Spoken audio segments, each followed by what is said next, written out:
Depuis que je suis toute petite, j'ai toujours mangé des hauts périmés. Vous savez quand la date elle est dépassée? Ma mère, elle m'a toujours dit, goûte, tu verras bien. Ils mettent ça veut rien dire. Alors, pour moi, c'est une évidence. Tout le monde fait ça.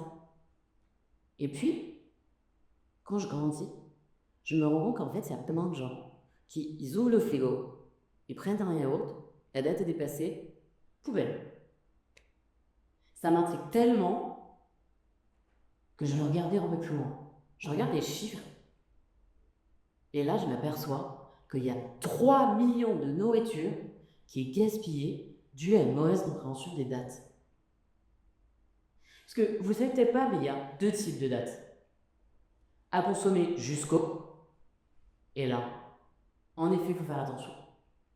À consommer de préférence avant, et là, c'est mieux avant, mais c'est toujours bon après.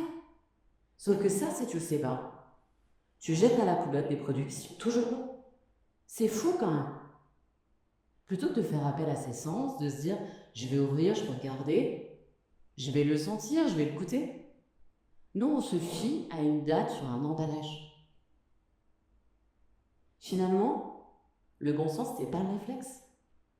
Alors que le bon sens, surtout quand il est collectif, c'est tellement puissant.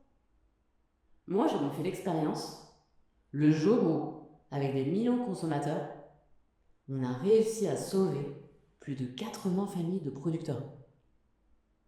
Cette histoire a débuté en 2016. Avec Marcel et Martine, ils sont producteurs et productrices de lait dans la Bresse. La situation, elle est catastrophique. Il y a les coûts de production qui sont en train d'exploser. Le prix du lait est en chute. Marcel et Martine, ils se lèvent tous les matins et ils savent qu'ils vont perdre 120 € par jour. Vous vous rendez compte?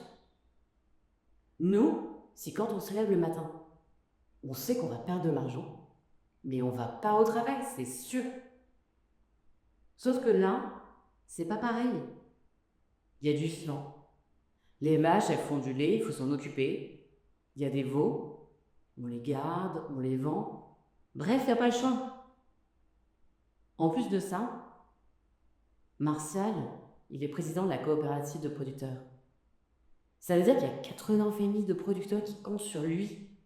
Il doit trouver une solution. Alors Martial, il se démène. Il crée un prospectus, 51 exploitations laitières en danger. Et ce prospectus, il va aller l'amener partout, dans tous les magasins de sa région, un par un. Est-ce qu'il y a un truc qui le rend dingue, Martial? C'est qu'en fait, eux, ils sont en train de crever. Ils ont un mois pour trouver une solution. Et dans les magasins, tout le monde continue de faire ses courses, comme si de rien n'était. Alors, il va l'atteler partout. Et puis, un jour, dans un magasin, une trentaine de kilomètres de chez lui, à Venasse, il tombe sur Nathalie. Nathalie, elle lui dit qu'elle est hyper touchée. Parce qu'elle aussi, sa famille, elle vient du milieu agricole, ils sont producteurs et ils ont les mêmes problèmes que lui. Alors Nathalie, elle veut trouver une solution. Et là, c'est le miracle qui se met en route. Nathalie, elle donne le prospectus à son directeur de magasin. Son directeur de magasin, il va le donner au directeur régional, le directeur régional au directeur de la responsabilité sociale et environnementale des entreprises, pour arriver dans les mains du directeur général. Mais la question elle reste entière. Comment on fait pour les aider? Vous savez ce que c'est la question qui va tout changer? Martial, combien est-ce qu'il te manque sur une brique de lait pour que tu puisses vivre dignement de ton métier? Cette question, aussi simple qu'elle puisse paraître, on ne l'a jamais posée. Parce que nous, les consommateurs, on ne voudrait que le prix bas. Ce serait notre seule boussole. Et si on veut le prix bas, eh bien évidemment, on construit un prix à l'envers. On part du prix, et dedans, il faut faire rentrer les marges et les coûts de production des magasins, les marges et les coûts de production des industriels, les marges et les coûts de production des producteurs. Sauf que, si c'est un prix bas la plupart du temps, tout ça, ça rentre bas. Et s'il y a une variable d'ajustement, eh ben c'est les producteurs. Marcel et Martine, il leur manque 8 centimes sur une brique de lait. 8 centimes, pour nous tous, là qui achetons du lait, ça représente 4 euros par an sur nos achats. Vous vous rendez compte? Quelques centimes en plus sur une brique de lait, quelques euros à la fin de l'année. Pour Marcel et Martine, c'est 70 000 euros en plus sur leur exploitation. C'est fou le pouvoir que l'on a. Mais tout ce qu'on a appris à l'école nous dit ça va pas marcher. Un produit qui est plus cher.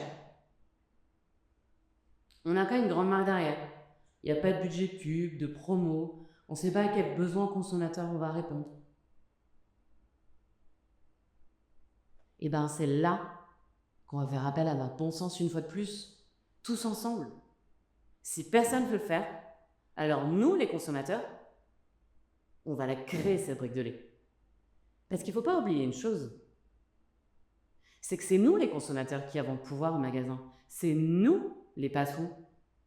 Parce que si on achète un produit, il marchera. Et si on n'achète pas de produit, il ne marchera pas. Pour la petite histoire, moi, je fais toujours des courses dans le même supermarché de quartier. La dernière fois, je voulais faire une recette de soupe shorba et il me manquait de la harissa.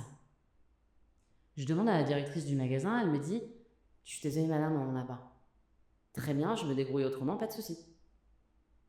La semaine d'après, comme d'habitude, je reviens dans mon magasin et là, j'avais pas passé la porte du magasin que je vois la directrice qui arrive vers moi et qui me dit « Madame, je voulais vous dire, on a mis de la harissa comme vous en cherchiez la dernière fois. » C'est ça, notre pouvoir de consommateur.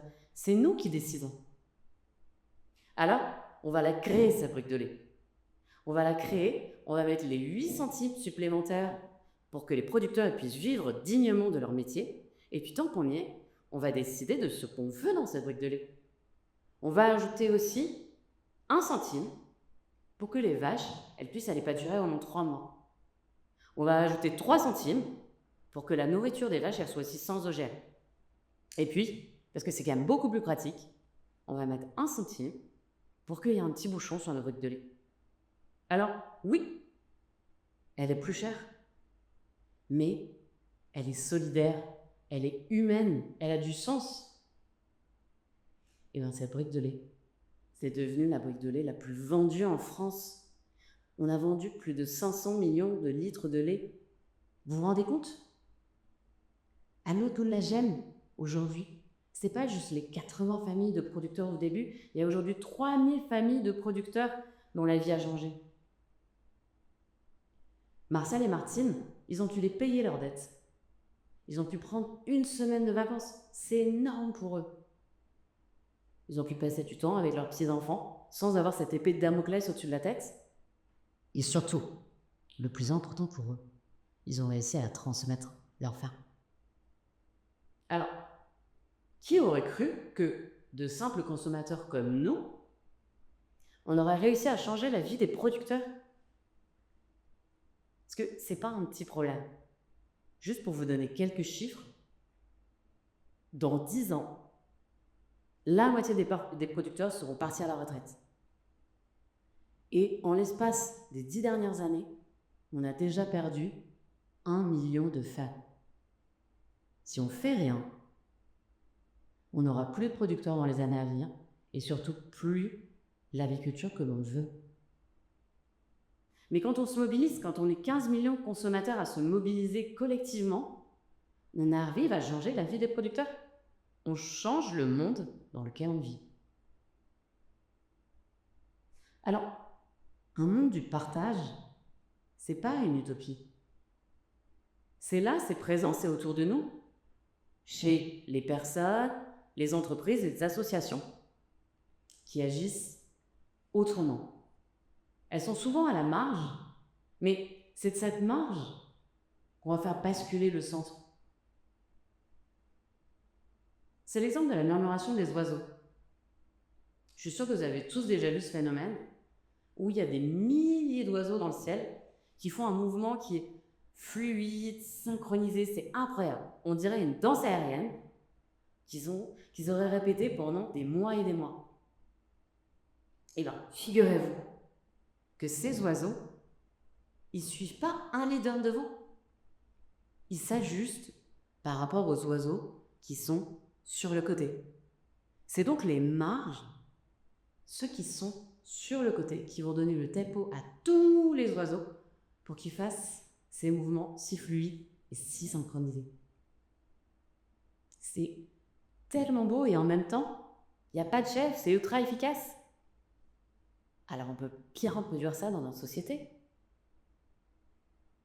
Pour ça, pour que cette bascule elle se fasse, il faut qu'on retrouve notre pouvoir de consommateur. Aujourd'hui, on est réduit à un rôle passif, à un rôle d'acheteur. On est réduit à notre simple pouvoir d'achat. Mais le vrai pouvoir, c'est celui de la consommation. Celui où j'ai de la transparence, je sais où va mon argent, à quoi il sert. Celui où je peux exprimer mes choix et où je vais influencer la façon dont notre économie structure notre vie quotidienne. Alors, pour que ça arrive, il faut qu'on change le modèle des entreprises. Il faut qu'on crée ce que j'appelle les entreprises du partage. C'est des entreprises qui produisent de la valeur autrement, qui mettent la transparence au centre. Nous, consommateurs, on sait où va notre argent, on sait à quoi il sert, quel impact il a. On n'est pas des simples clients. Les entreprises du partage, elles remettent le consommateur au centre et elles produisent une économie de la vie. Et dans ce monde-là, les questions qu'il faut se poser, elles sont autour du partage. Comment est-ce qu'on veut partager l'info pour qu'on puisse prendre nos décisions en toute conscience? Comment est-ce qu'on partage la valeur produite? Comment on partage les ressources? Ou bien même comment est-ce qu'on va partager entre ce qui est privé ou ce qui est public? C'est des questions simples, mais qui sont ultra puissantes. Et elles doivent guider toutes nos décisions. Alors, faisons en sorte que ce monde, il arrive. C'est possible, ça marche, on l'a déjà fait. Avec les producteurs, quand on était 15 millions de consommateurs, on a changé la vie des producteurs. Sur les PME du début, pareil.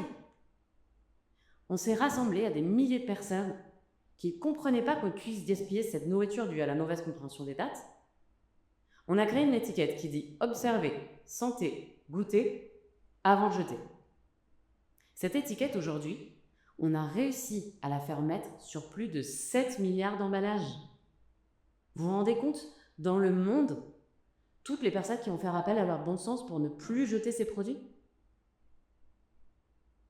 Alors un monde du partage, c'est pas un rêve lointain. C'est à portée de main.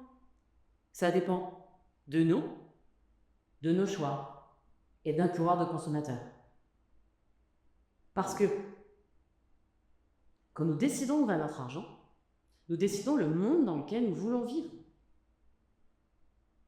Et si nous choisissons le partage, alors nous vivrons dans un monde du partage.